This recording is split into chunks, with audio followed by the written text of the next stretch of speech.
Bonjour à toutes et à tous, bienvenue pour cette nouvelle vidéo. Aujourd'hui, on va parler comics et on va parler de Suicide Squad Blaze. Suicide Squad Blaze, c'est chez Urban Comics, c'est dans la collection DC Black Label, un format qui est un petit peu plus grand de ce qu'on a l'habitude de trouver. La couverture est super jolie, il y a 170 pages environ et ça vaut 17 euros. Voilà, mon rapport à la Suicide Squad, c'est quoi? J'ai vu les deux films que j'ai trouvé, on va dire, particulièrement moyens. Il y a du bon, il y a du moins bon. J'ai pas trouvé ça transcendant, mais j'ai surtout découvert cet univers-là autour de la série Pacemaker que là, par contre, j'ai adoré. J'ai trouvé ça super cool. De la bonne série B Z, bien déjantée, bien conne, mais qui se prend pas la tête. Et donc, j'ai trouvé ça vraiment, vraiment très cool. Et je me suis dit, bah tiens, il faut que je lise un petit peu de Suicide Squad. Quand j'en aurai l'occasion, je me procurerai un titre. Sur ce, j'ai le copain Thomas sur Instagram qui me parle de ce titre en me disant visuellement tu vas voir ça claque, c'est ta cam. Et effectivement il s'est pas trompé, visuellement c'est super beau, je vous montre ça. C'est Aaron Campbell au dessin, c'est Simon Spurrier au scénario. Visuellement effectivement il s'est pas trompé, c'est absolument génial.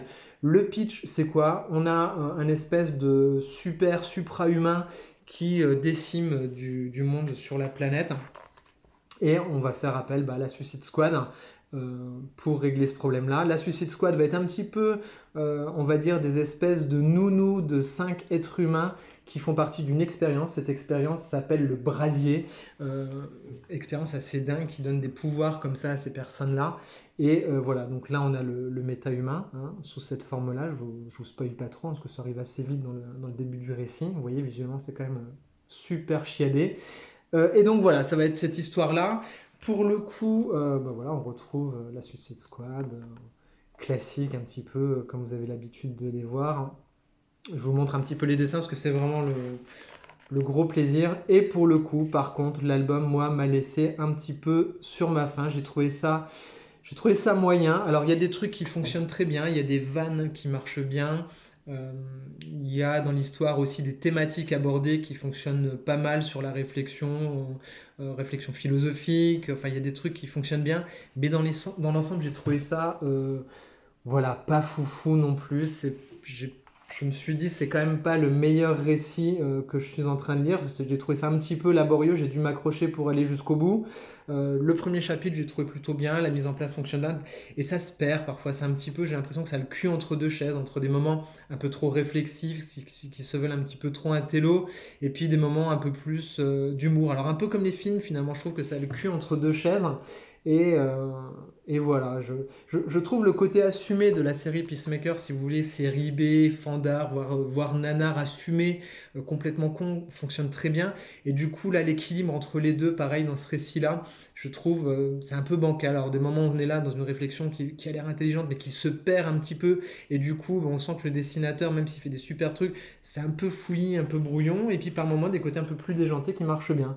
Vous voyez, on a des planches comme ça qui fonctionnent hyper bien quand c'est assez bourrin. Et puis, il y a des moments où philosophiquement, ça marche pas trop. Mais vous voyez, alors est-ce que c'est moi qui, dans ma lecture, était un petit peu, avait un peu trop d'attentes ou j'en sais rien. Franchement, j'ai envie de vous dire, j'en sais rien pour le coup. Si vous l'avez lu, n'hésitez pas à me dire un petit peu en commentaire ce que vous en avez pensé.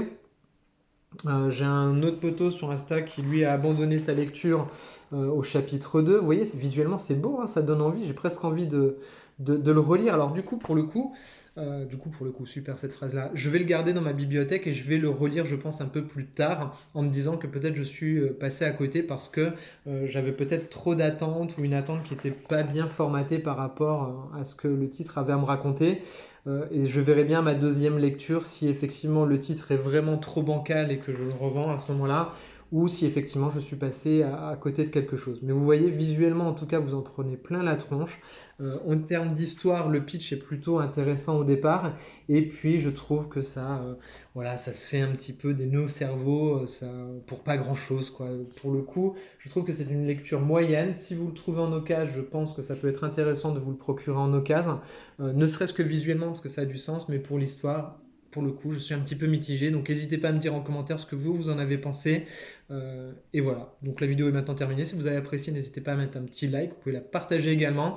Et en tout cas, moi je vous dis à très vite pour de nouvelles reviews. Bye bye.